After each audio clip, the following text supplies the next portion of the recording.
Hello everyone, welcome back to my channel. My name is Tally. Thank you for being here today. I wanted to show you guys some of the books that I got this weekend at the bookstore. It's been a very long time that I don't go to the bookstore, so it was very unexpected this weekend. But before I show you guys the books that I purchased, let's roll the clips.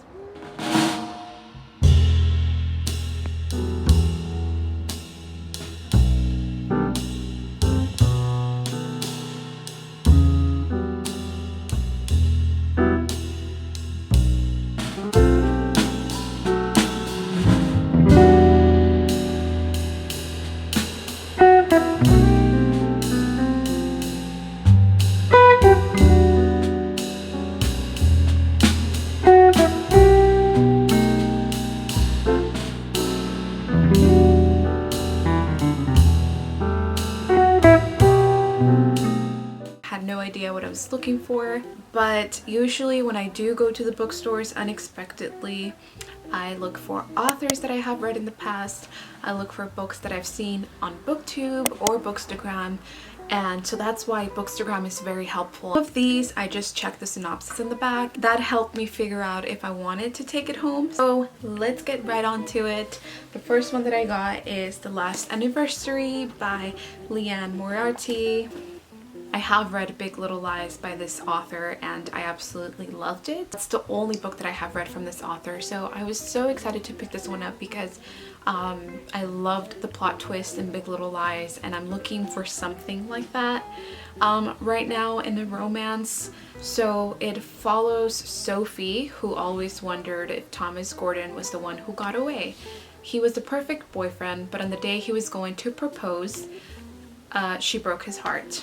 A year later, he married his travel agent, while Sophie has been mortifyingly single ever since. Now Thomas is back in her life because Sophie has unexpectedly inherited his Aunt Connie's house in Scribbly Gum Island, home of the famously unsolved Munro baby mystery.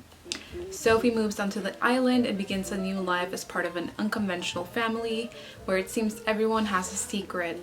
Grace, a beautiful young mother, is feverishly planning a shocking escape from her perfect life. Margie, a frumpy housewife, has made a pact with a stranger, while dreamy Aunt Rose wonders if maybe it's about time she started making her own decisions. So I'm looking forward to reading it. Okay, the next one, now this one I just picked it up because I read the synopsis in the back and I did check on Goodreads at that moment if it had a good rating, and it did, and it is Don't Let Go by Harlan Coben, and this I believe is a mystery. It follows Detective Napoleon Dumas, who hasn't been the same since his senior year of high school when his twin brother Leo and Leo's girlfriend Diana were found dead on the railroad tracks. And Maura, the girl Nap considered the love of his life, broke up with him and disappeared without explanation. So that first sentence right there, it caught my attention. I might read it when I'm in the mood for a thriller or a mystery. The next one, I saw it on Netflix. I think it's the same one.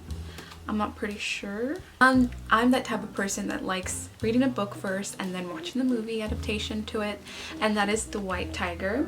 It follows Balram and he tells us his story of how he became successful in life and having nothing but his own wits to help him along. And with a charisma as undeniable as it is unexpected, he teaches us that religion doesn't create virtue and money doesn't solve every problem.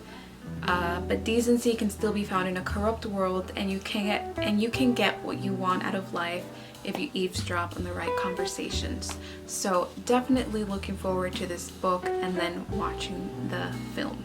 Picked up Digging to America by Anne Tyler, and it is about two families who would otherwise never have come together meet by chance at the Baltimore airport, each anticipating the arrival of an adopted infant daughter from Korea. Over the years, as the parents, children, and grandparents become more deeply entwined, cultures clash, values are challenged, and the American way is seen from the beguiling perspectives of both those who are born here and those who are struggling to fit in. The next book, I just picked it up because of the synopsis. I haven't seen or heard about this author, but it is What My Sister Knew by Laurin, and this is about a character who sees their twin brother on TV. It's a shock because it's their brother as an adult, and they haven't seen their brother in the last 15 years after the fire that killed their parents. Our first thought is that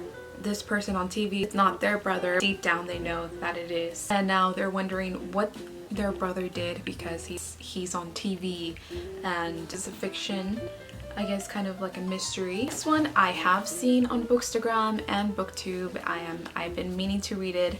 I did see it on Libby. I was going to rent it, but I found it at this bookstore, and it is Before We Were Yours by Lisa Wingate. It takes place in Memphis in the year 1939, where 12-year-old Rill Foss and her 4 younger siblings live a magical life aboard their family's Mississippi River boat. But when their father must rush their mother to the hospital one stormy night, Rill is left in charge until strangers arrive in force, wrenched from all that is familiar and thrown into a Tennessee Children's Home Society orphanage. The Foss children are assured that they will soon be returned to their parents, but they quickly realize the dark truth. At the mercy of the facility's real-life director, the cruel Georgia Tan, Rill fights to keep her sisters and brother together. The author writes this from the year 1939 and then from the present. It is a historical fiction, and I'm excited to read it. So I was debating whether I wanted to pick this one up just because I had a bad experience with this author, with a book that I read in the past, and it is The Couple Next Door by Shari Lapena, and I was debating whether I wanted to pick it up because I did not enjoy her last book. It was very predictable, there was no plot twist, and I want to give her a chance.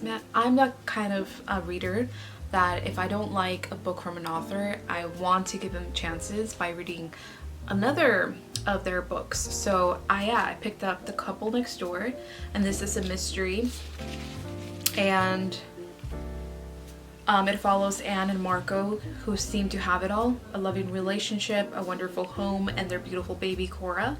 But one hot summer night, they are invited to a dinner party next door, and a terrible crime is committed. Suspicion immediately focuses on the parents, but the truth is a much more complicated story.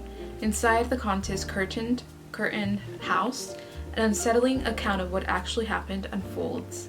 Detective Rashbach knows that the panicked couple is hiding something, but both Anne and Marco soon discover that the other is keeping secrets they've kept for years. So I hope this doesn't disappoint. If you have read it, please let me know what were your thoughts. Another book that I picked up is The Woman in Cabin 10 by Ruth Ware, and this is a thriller, I believe.